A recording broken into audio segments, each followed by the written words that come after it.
నమస్తే అండి. Welcome to Gopi government YouTube channel. ఈ గవర్నమెంట్ డిపార్ట్మెంట్స్‌లో ఎవరైతే వర్క్ చేస్తున్నారో వాళ్ళకి ఎంతో గుడ్ న్యూస్ అండి. ఏపీ గవర్నమెంట్ వండర్‌ఫుల్ స్టెప్ ఇచ్చింది. ఇది అఫీషియల్ జియో అండి రిలీజ్ చేసింది. ఎప్పుడు రిలీజ్ అయిందో చూడండి. 2026 ఫిబ్రవరి 1 తారీఖున రిలీజ్ అయిన జియోనండి ఇది. ఓకేనా. మన యూట్యూబ్ ఛానల్ మీరు చూడండి, ప్రొఫైల్ పిక్ చూడండి. మన ప్రొఫైల్ పిక్‌లో ఉన్న అన్ని టాపిక్స్ మనం కవర్ చేస్తూ ఉన్నాము. మన ప్రొఫైల్ పిక్‌లో ఉన్న కంటెంట్‌లో గవర్నమెంట్ జియోస్ అనే కూడా ఒక కంటెంట్ ఉంది. దాన్ని బేస్ చేసుకొని మనం ఇది వీడియో చేస్తూ ఉన్నాము. మనం ప్రతి గవర్నమెంట్ రిలీజ్ చేసే ప్రతి వీడియో కూడా ప్రతి జియోని మన వీడియో రూపంలో చేసి పెడతాము. మన ఛానల్‌ని దయచేసి సబ్స్క్రైబ్ చేయండి. మన ప్లేలిస్ట్‌లో చూడండి, గవర్నమెంట్ జియోస్ అని సెపరేట్ ప్లేలిస్ట్ ఒకటి ఉంది. మీరు దయచేసి మన ఛానల్ సబ్స్క్రైబ్ చేయవలసిందిగా రిక్వెస్ట్ చేస్తూ ఉన్నాం. సో మన టాపిక్‌లో వెళ్ళిపోయినట్లయితే గవర్నమెంట్ డిపార్ట్మెంట్‌లో చేస్తున్న కాంట్రాక్ట్ ఎంప్లాయీస్‌ని రెగ్యులైజేషన్ చేయాలని ఫైనాన్స్ డిపార్ట్మెంట్ ఒక జియో రిలీజ్ చేసిందండి. ఆ జియోనే ఇది. అంటే ఇది రెగ్యులైజేషన్‌కి సంబంధించిన జియో కాదు, కానీ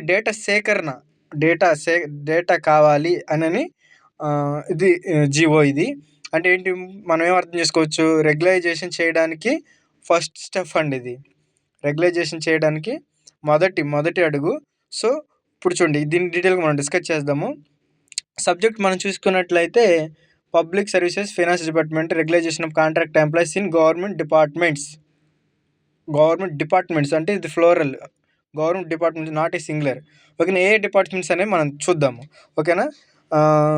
కాంట్రాక్ట్ ఎంప్లాయీస్ పెండింగ్ ఇది ఎందుకు రెగ్యులైజేషన్ చేయాలంటే మనకు ఒక యాక్ట్ ఉందండి. అదేంటంటే కాంట్రాక్ట్ ఎంప్లాయీస్ని రెగ్యులైజేషన్ చేసే యాక్ట్. కాంట్రాక్ట్ ఎంప్లాయీస్ని రెగ్యులైజేషన్ చేసే యాక్ట్ ఏంటంటే ఇదిగో ద గవర్నమెంట్. రెండో పాయింట్ చూసుకున్నట్లయితే government enacted the Andhra Pradesh regularisation of service of contract employees act. Contract ఎంప్లాయీస్ని రెగ్యులైజేషన్ చేయడానికి ఒక యాక్ట్ వచ్చింది 2023లో మన గవర్నమెంట్ చేసింది. ఓకేనా. సర్వీస్ అదిగో యాక్ట్ ఆఫ్ 30 ఆఫ్ 2023 ఆ యాక్ట్ చేసిందంటే దాని ప్రకారం మన డిపార్ట్మెంట్స్లో ఇగో ఏ డిపార్ట్మెంట్ అంటే ఇవి 4 డిపార్ట్మెంట్స్ అండి. ఈ 4 డిపార్ట్మెంట్స్ని కోరింది.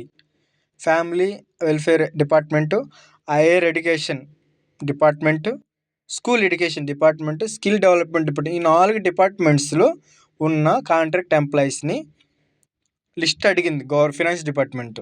ఎందుకు? కాంట్రాక్ట్ ఎంప్లాయీస్ ఎవరైతే ఉన్నారో వాళ్ళ డేటా మాకు ఇవ్వండి. ఎలిజిబుల్ ఉన్న కొన్ని కండిషన్స్ అని పెట్టిందండి. ఇక్కడ చూడండి, కొన్ని కండిషన్స్, సర్టెన్ కండిషన్ బేస్ చేసుకొని ఎలిజిబుల్ క్యాండిడేట్స్ని రెగ్యులైజేషన్ చేస్తాము. కాబట్టి మీరు మాకు డేటా ఇవ్వమని ఫైనాన్స్ డిపార్ట్మెంట్ ఈ డిపార్ట్మెంట్స్ని కోరింది. ఓకేనా, అర్థమైందండి. అది దేని ప్రకారం 2023లో కాంట్రాక్ట్స్ ఎంప్లాయీస్ని రెగ్యులైజేషన్ చేయాలని ఒక యాక్ట్ వచ్చింది. ఆ యాక్ట్ ప్రకారం రెగ్యులైజేషన్ చేయడానికి ఈ డిపార్ట్మెంట్స్ని గవర్నమెంట్ డేటా ఇవ్వమని చెప్పింది. సో ఈ డిపార్ట్మెంట్లో ఎవరైతే కాంట్రాక్ట్ ఎంప్లాయీస్ ఉన్నారో వాళ్ళకి ఇది పెద్ద బ్రేకింగ్ న్యూస్ అండి. ఎలిజిబుల్ క్యాండిడేట్స్ అందరినీ రెగ్యులైజేషన్ చేస్తారు. ఓకేనా.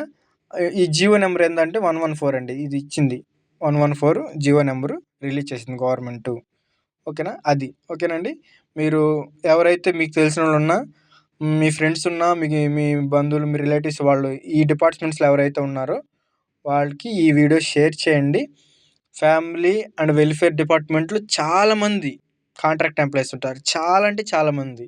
ఇప్పుడు రిమ్స్ హాస్పిటల్ అట్లా ఉంటాయి కదండి, గవర్నమెంట్ జీజీహెచ్లు. వాటిలో 80% కాంట్రాక్ట్ ఎంప్లాయీస్ ఉంటారు. ఓకేనా. మెయిన్ హెడ్ సిస్టర్స్, హెచ్ఓడీలు, కొంతమంది డాక్టర్లు, వీళ్ళు రెగ్యులర్ పోస్ట్ వాళ్ళు ఉంటారు. చాలామంది వరకు గవర్నమెంట్ కాంట్రాక్ట్ ఎంప్లాయీసే ఉంటారు హెల్త్ డిపార్ట్మెంట్లో. మిగిలిన డిపార్ట్మెంట్స్ కూడా మీకు ఉన్నాయి, చూసుకోవచ్చు ఇక్కడ. ఓకేనండి. మన ఛానల్ని దయచేసి సబ్స్క్రైబ్ చేయండి, మీ ఫ్రెండ్స్కి షేర్ చేయండి. ఓకేనా. Thank you all.